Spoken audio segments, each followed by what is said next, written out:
Good evening, and welcome to Devlin's Nightmare Theater on the BloodyBlu film oubliette.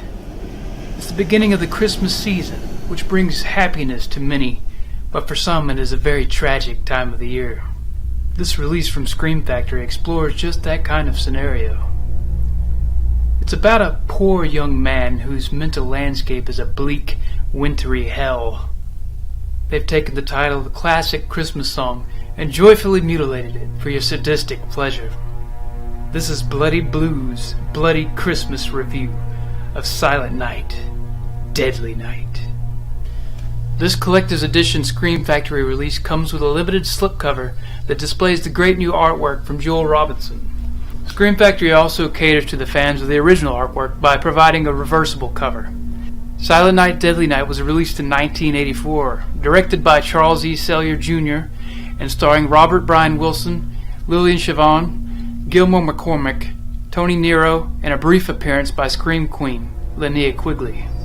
There are two Blu-ray discs with this release, the first containing an HD transfer of the theatrical cut, along with a theatrical trailer and TV and radio spots.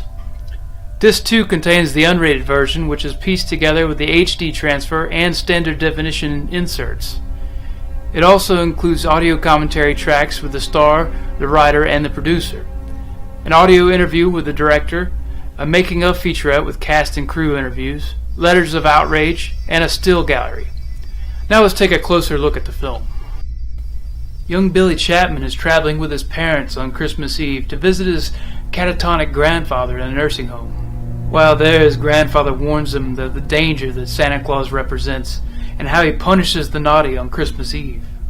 On the trip home, Billy expresses the fear that has been inflicted upon him. His mother tells him not to worry and that his grandfather is just some crazy old fool. He's shocked to hear his mother say something so naughty, but he's even more shocked to see Santa Claus on the road ahead of him. A robber in Santa's clothes holds up the family and ends up killing the parents right in front of Billy. He's taken to a Catholic orphanage, and years later we see the effects that this tragic experience has had on him. Every Christmas he becomes unruly and receives harsh punishment from the Mother Superior. Years later, a seemingly reformed and grown-up Billy receives his first job at a toy store. He's a hard-working and upstanding employee up until the time Christmas Eve approaches. He's given the unfortunate and horrific task of being the toy store Santa Claus. And if that wasn't bad enough, the girl he's been crushing on runs off with his manager during the store Christmas party. This, of course, pushes Billy over the edge, which starts his Christmas Eve killing spree. There are plenty of great and festive kills throughout the rest of the film, including a Christmas light noose, a bobsled beheading, and a topless Linnea Quigley being impaled on a pair of deer antlers. Many slasher films mainly focus on the victims, while the killer lurks in the background. But this film brings the killer front and center and examines his nature and motives. Billy is a somewhat sympathetic character, and due to events out of his control, his mind has been shaped to believe that he is carrying out the rightful, murderous duties of Santa Claus.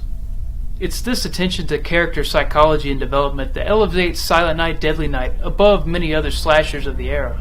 The making-of featurette explores this process with the writer Michael Hickey. The premise of the Santa Claus killer was established first, and Michael Hickey was tasked to build a story around it.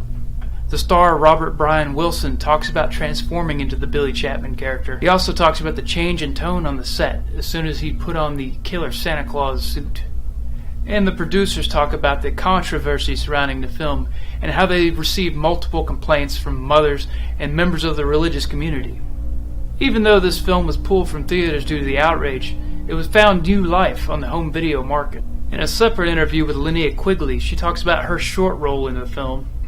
She talks about awkward nude scenes and how they shot her antler impalement. There's also a rather humorous series of outraged mail that could be read, where people are claiming that the film is a sacrilegious war on the holiday.